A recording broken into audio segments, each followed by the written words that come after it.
Run it back, nation. Listen, man. No frauds, no fanboys, no intros. You know the drill. I have been seeing a lot of Sixers fans acting like the season is already over. Here's what I want to say, man. Look, the Sixers played a terrible game 2 days ago. Terrible game. Absolutely horrible game. Nothing was good. Nothing. We got beat in every single category there is in a basketball game. It was atrocious. But a couple days before that, the Philadelphia 76ers had just finished playing 2 fantastic games in a row. And that's what really gets me. Because Joel comes back with the mask, leads the Sixers to 2 victories in a row in Philly, and everybody's on the train. Everybody's, oh my God, we're great with Embiid. He can lead us to victory. We can beat the Miami Heat. We can do anything. We can go all the way to the NBA Finals. And then we come out in Miami and have one really, really bad game. And everybody walks the plank. Everybody puts on the blindfold and walks the plank and jumps into the damn Pacific Ocean. Like, it's one game. And I'm not the kind of person that usually says things like that. I'm usually the kind of person that's like, you know what, this or that, I'm going to keep it real. But I'm looking at it like, bro, it's one damn game. How are you guys acting like suddenly after one terrible game, this is the worst team of all time and we stand absolutely no shot? Why would you ever think that? With Joel Embiid on your roster, you always stand a chance. Except for the 2019 season because, you know, Al Horford, Josh Richardson, I mean, that roster was horrendous. But with Joel Embiid on your roster, you always stand a chance. And with floor spacing and shooters, you always stand a chance. Also this. Joel Embiid played a bad game. And we know that, even though in the third quarter he was the only one on the entire roster trying to put the whole damn franchise and city on his back with a broken face and a thumb hanging off his hand. Y'all switched up. But Joel played a bad game. He should have been under the basket more.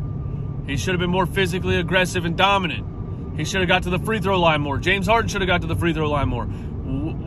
I know damn well we sat and we watched the film and we looked at everything we did wrong in that game. You're going to see a different Sixers team tonight. Joel's going to be more aggressive. He's going to be under the rim. He's going to be more physical. He's going to be getting to the free throw line. James Harden's going to be more physical, driving to the rim, getting to the free throw line. And it's going to be a different game tonight. We like the same thing happened in the Raptors series where we would play a couple really good games. Then we'd have a total clunker. And y'all would, oh, it's over. Oh, we're done. Oh, we got nothing for this Sixers, for this Raptors roster. We can't score on them at all. We're cooked. The way you need to think about it is, and I need to remind myself this a lot of times, is that the Sixers are great sometimes and they're terrible sometimes. But they can always get back to the form that they were in when they had those great games. It wasn't that long ago. It was a week ago. So it's very possible that tonight you see the Sixers from games 3 and 4 who absolutely dominate the Heat, who beat them on the rebounds behind Joel Embiid and Paul Reed, who beat them on defensive perimeter defense, and who shoot a better percentage. We shot 38% from the field in that game. That game was a joke. Erase it, delete it, throw it in the trash, forget about it. Tonight's going to be different.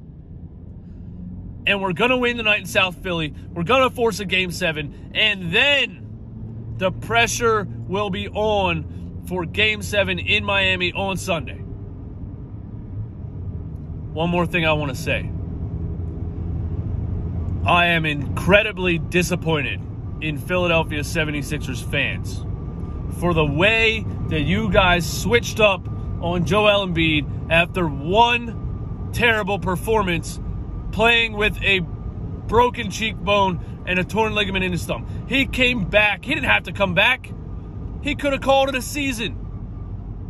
He came back because this dude has no quit in him. And you all sat here and listened to Charles Barkley at halftime, talking about, oh, he's mad because he didn't win MVP, so now he's out here playing like shit. That makes no sense at all, bro. Are you kidding me right now? How does that make any sense? You think Joel Embiid's running up and down the floor like, nah, I'm not going to go after this loose ball because I didn't win the MVP. I don't want to get under the basket and be physical because I'm mad I didn't win the MVP. Use your damn brain. That makes no sense at all. Stop regurgitating what they say on the national media because you can't think for yourself. Calling the show telling me, oh, I think Joel Embiid played bad because he didn't win the MVP. Oh, is this Charles Barkley calling the show? Or did you just repeat exactly what he said on TNT? Come on. I am in disappointment how many people switched up on Joel Embiid. This guy's giving this city every single thing he has inside his body. And you want to sit there and say, Joel played terrible, that was inexcusable, and blah, blah, blah, and stop giving him a pass. This guy doesn't have to be out there. You guys don't deserve Joel Embiid. And he said it perfectly in his own words. It's a lose-lose for me. If I don't play, they're going to call me soft. If I do play with these injuries and I play bad, they're going to tell me I suck. And he's right.